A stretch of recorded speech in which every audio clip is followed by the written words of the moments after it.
Thank you for joining Wars of the Roses. And this is Mental Reservation from the Encyclopedia of Freemasonry by Albert G. Mackey. Mental reservation.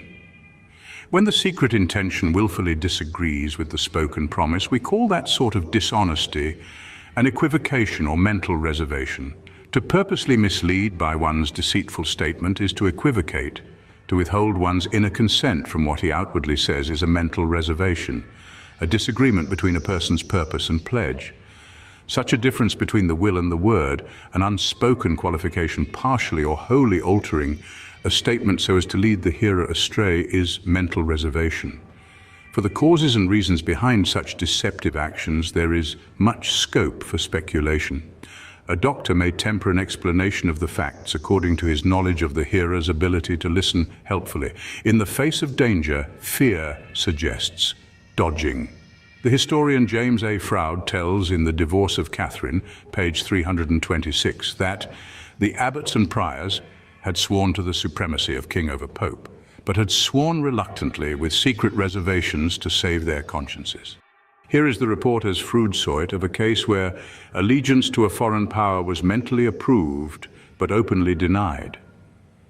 The moral danger of the practice is evident, and Blaise Pascal in his Provincial Letters has exposed its possibilities with wit and vigor in discussing the Jesuits within his church.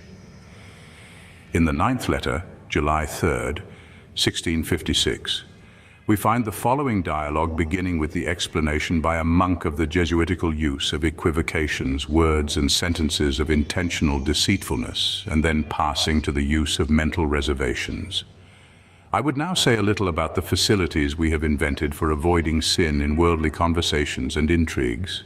One of the most embarrassing of these cases is how to avoid telling lies, particularly when one is anxious to induce a belief in what is false. In such cases, our doctrine of equivocations has been found of admirable service, according to which, as Sanchez has it, it is permitted to use ambiguous terms, leading people to understand them in another sense from that in which we understand them ourselves. "I know that already, Father," said I.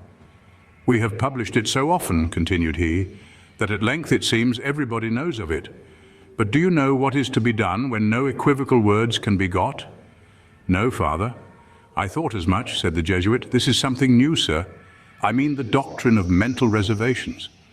A man may swear, as Sanchez says in the same place, that he never did such a thing, though he actually did it, meaning within himself that he did not do so on a certain day or before he was born, or understanding any other such circumstance, while the words which he employs have no such sense as would discover his meaning. And this is very convenient in many cases and quite innocent when necessary or conducive to one's health, honor, or advantage." "Indeed, Father, is that not a lie and perjury to boot?" "No," said the Father, "Sanchez and Philutius prove that it is not. For, says the latter, it is the intention that determines the quality of the action. And he suggests a still surer method for avoiding falsehood, which is this: after saying aloud, 'I swear that I have not done that,' to add in a low voice, 'today,' or after saying aloud, 'I swear,' to interpose in a whisper, 'that I say,' and then continue aloud, 'that I have done that.' This, you perceive, is telling the truth." "I grant it," said I. "It might possibly, however, be found to be telling the truth in a low key and falsehood in a loud one. Besides, I should be afraid that many people might not have sufficient presence of mind to avail themselves of these methods." "Our doctors," replied the Jesuit, "have taught in the same passage, for the benefit of such as might not be expert in the use of these reservations, that no more is required of them to avoid lying than simply to say that they have not done what they have done, provided they have, in general, the intention of giving to their language the sense which an able man would give to it.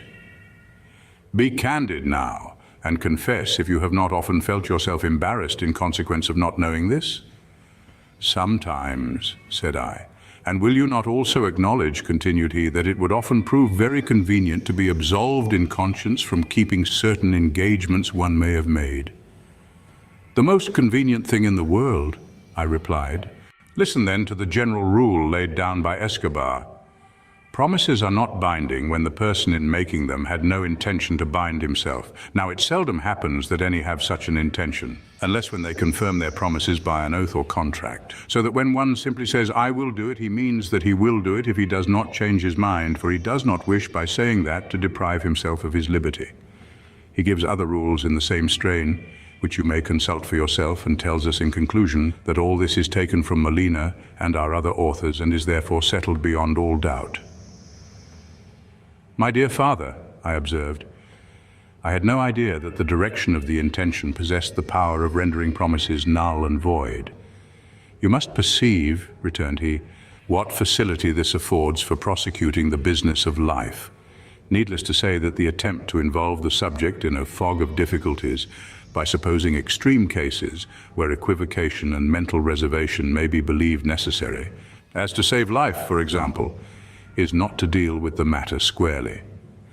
As the scriptures say, "Let your yea be yea and your nay nay," James 5:12, remembering an example of such sincerity as that of Paul, who wrote in the second epistle to the Corinthians 1:18, "But as God is true, our word toward you was not yea and nay, not two mutually destroying statements meaning naught in truth, but a straightforward affirmation, the truth, the whole truth, and nothing but the truth. See equivocation."